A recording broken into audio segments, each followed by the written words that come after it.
Dans une semaine, c'est Noël. Entre saumon et foie gras, comment sont fabriqués les produits des repas de fête? Un sujet qui vous a mis l'eau à la bouche, j'imagine, non? Vous savez que les Français dépensent en moyenne 130 € pour leur repas de Noël. Simplement, la question, c'est est-ce que ça le vaut? Est-ce qu'on va réellement dépenser tout cet argent pour des bonnes choses? Alors, je vous fais passer, parce que j'ai décidé de vous... Voilà, c'est Noël, c'est la fête, amusez-vous. Je n'ai pas. Donc, pour l'instant, ça oui, vous goûtez, c'est bon. Donc, vous avez du saumon fumé, vous avez du foie gras, vous avez des petits toasts. Voilà, ça, les repas de Noël, ça va ressembler à ça. Alors, simplement, la plupart des Français achètent leur repas de Noël en supermarché. Donc là, je suis allée en supermarché pour acheter ça. Je vous ai fait goûter ce petit saumon que Raquel a trouvé délicieux. Oui. Vous savez ce que c'est qu'un saumon? Un saumon, c'est un poisson qui est un poisson qui part des rivières, qui ensuite va dans la mer et puis qui remonte les rivières pour aller pondre. Voilà, autrefois, il y en avait plein dans les rivières, dans les fleuves, dans la Loire. Les ouvriers, autrefois, protestaient parce qu'il y avait du saumon tous les jours à la cantine. Et puis bon, ça s'est un petit peu raréfié. Du coup, c'est devenu un plat de luxe. Sauf qu'il y en a tellement plus qu'on en fait d'élevage. Il n'y a plus de saumon sauvage. C'est devenu interdit. Et nous sommes le deuxième consommateur mondial de saumon parce que les Français adorent, c'est leur poisson préféré. On a beau dire, derrière ça fait plaisir. le Japon. Est-ce que ça fait vraiment plaisir? Le premier producteur mondial, c'est la Norvège. Oui. La Norvège donc, produit 54% des saumons qui viennent de la zone atlantique. Alors, simplement, c'est fait dans des élevages, vous allez voir, où on essaye de fournir la demande de saumon à bas prix, puisque maintenant, vous en trouvez partout, toute l'année. Vous en mettez dans votre sandwich, vous en mettez dans votre salade, etc. Donc, ça ressemble à ça, une ferme aquacole. Vous avez dedans des petites bestioles à qui on donne de la nourriture, qui sont entassées dans leur petit filet. Et vous voyez qu'ils sont au milieu. Alors ça, c'est filmé par une ONG norvégienne. Donc, ils sont au milieu de leur déjection, hein, les petites bestioles, là. Ils ont des boutons, hein. Ça détruit totalement la flore et la faune marine. Et ils ont un parasite, parce que forcément, ils sont collés les uns aux autres. Donc, ça s'appelle le poux de mer. Et vous voyez ces gens-là qui projettent quelque chose, ils ont un masque. Ils ont un masque, pourquoi? Parce que dans ce qu'on leur met, voilà, il y a du diflubenzuron pour combattre le poux de mer. Et le poux de mer, c'est la bestiole qui vient quand les poissons sont les uns sur les autres. Les mecs, ils ont des masques à gaz. Bah oui, ils ont des masques à gaz. On veut une petite tranche, Raquel? Voilà, servez-vous, c'est délicieux, faites-vous plaisir, faites-vous plaisir. Donc, ce produit, le diflubenzuron, est interdit, évidemment, en Union européenne, mais voilà, on en trouve, et ça, c'est le saumon que vous allez manger. La Norvège ne fait pas partie de l'Union européenne, de toute façon. Oui. Donc c'est pour ça qu'elle peut l'utiliser. Elle s'en fout. Alors en 2013, le gouvernement norvégien a conseillé à sa population, et en particulier aux bébés et aux femmes enceintes, de ne pas manger plus de 2 fois par semaine du saumon, parce que c'était pas forcément très bon, alors que c'est le plat national. Hein. Donc on est allé voir une pédiatre, Annelise Björk-Monsen, qui nous a expliqué un petit peu quelles étaient les recommandations gouvernementales en Norvège. Écoutez.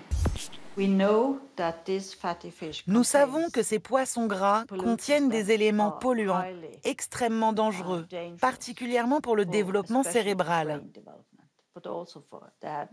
Mais en consommer augmente aussi les risques de cancer, de diabète, d'obésité. Ce qui est sûr, c'est que vous ne devez pas en manger. Si vous êtes un enfant en bas âge ou une jeune femme, vous ne devez pas manger ce type de nourriture polluée tant que vous n'avez pas eu d'enfant et vous ne devez pas en donner à votre enfant.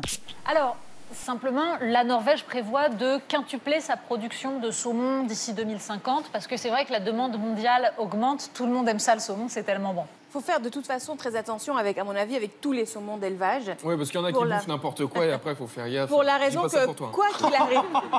Si, tu peux aussi le dire pour moi. Mais en l'occurrence, je ne suis pas vendue sur les étals des supermarchés pour le moment. Donc ça va. J'ai vu des articles qui ont dit par rapport à l'assiette ou épicoré sans savoir. Les saumons d'élevage, donc d'abord, évidemment, ça ne grandit pas dans la mer. Il faut que les alevins soient cultivés, on va dire, ils grandissent dans les lacs. Donc là, ils montent dans des camions. Après, on les amène en mer dans des grandes cages. Et la nourriture vient d'en haut, logiquement, puisqu'on leur lance la nourriture. Donc, ils prennent l'habitude d'être toujours en haut. Et même si les cages sont très grandes, ils sont tous comme ça, les uns sur les autres, dans la dernière portion. Et ils mangent quoi? Ils mangent leur propre déjection, tu l'as dit. Et donc, ils sont malades. Et alors, par exemple, au Chili, au sud du Chili, où il y a une très grande production, voilà, ce sont les deuxièmes producteurs après la Norvège. En fait, il y a des systèmes comme ça, ce sont des conduits où le saumon monte en fait sur des ceinturons comme ça, électriques, un par un, et ils sont piqués avec des antibiotiques un par un. On les gave d'antibiotiques parce que comme ils sont malades, parce qu'ils ont mangé leur propre merde, du coup, pour être vendus, il faut les... Donc, franchement, manger au McDo, c'est plus sain que manger le saumon qui est vendu aujourd'hui. C'est évident. Il va falloir aussi s'intéresser à la question des antibiotiques, parce que ce genre de procédé nous rend résistants aux antibiotiques. Bien sûr. Et le jour où, comme avant la découverte des antibiotiques, on crèvera d'une septicémie parce qu'on sera résistant à ces médicaments, ce sera une catastrophe. C'est de pire en pire, ça commence. Donc c'est un sujet absolument majeur. Alors, si vous voulez pas de mon saumon, moi j'avais une tomate mozzarella. j'ai aussi du foie gras. Allez-y, servez-vous, il y a les toasts, c'est pareil, c'est Noël. Laquelle on prend pas? Le foie gras, vous voyez tout de suite le sud-ouest, etc., la tradition. Là, c'est pareil. 3/4 des 19 000 tonnes de foie gras que nous consommons en France sont achetés en supermarché et c'est donc du foie gras low cost. D'où vient le foie gras que vous allez acheter pour Noël? Ça vaut le coup d'aller y voir. Regardez ces jolis petits élevages, c'est sympathique. Voilà. Ils sont entassés, les pauvres bêtes, voilà, dans des conditions absolument ignoble. Ça s'appelle l'industrialisation des procédés. Je vais vous emmener en Bulgarie, dans le petit village de Milevo, c'est le sud de la Bulgarie. Et là, vous allez voir des jolies boîtes avec les étiquettes en français. Ça vient pour nous faire plaisir à nous, pour que vous puissiez en manger à Noël. Alors en fait, l'industrialisation des processus, c'est vrai en Bulgarie, c'est vrai aussi en France. Il y a du foie gras industriel aussi en France, et il n'est pas plus mauvais en Bulgarie. C'est simplement qu'il faut avoir conscience que c'est un procédé industriel, alors que le foie gras ne peut être produit dans des conditions acceptables que si ça reste artisanal. Si vous faites ça à grande échelle, ça devient ignoble, il y a de la souffrance animale absolument épouvantable. Alors tout ça, tous ces produits que je vous ai amenés, pourquoi je vous en parle? Parce que le rapport qualité-prix est absolument scandaleux. C'est-à-dire que pour acheter ça, finalement, pour la merde que c'est, vous allez payer très cher. Mais ça ne peut pas être démocratisé parce que la nature ne peut pas produire suffisamment de saumon pour que tout le monde puisse en manger. Voilà. Alors, simplement, le conseil pour les fêtes de Noël, si vous prenez tout simplement des produits artisanaux.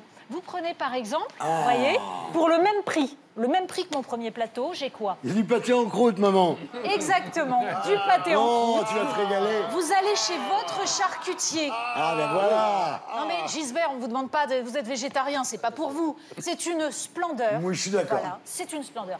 Là, c'est de la truite des Pyrénées. Qui est produite dans des conditions absolument magnifiques. Elle est divine. Vous avez aussi de la truite fumée, des œufs de truite fumée, 92 € le kilo. Et voilà. Et ça, c'est réellement très bon. Et en rapport qualité-prix, c'est bien meilleur. Voilà, vous achetez votre pain chez le boulanger et pour le même prix, vous êtes fait plaisir. Et là, c'est de la qualité. C'est tout. Joyeux Noël.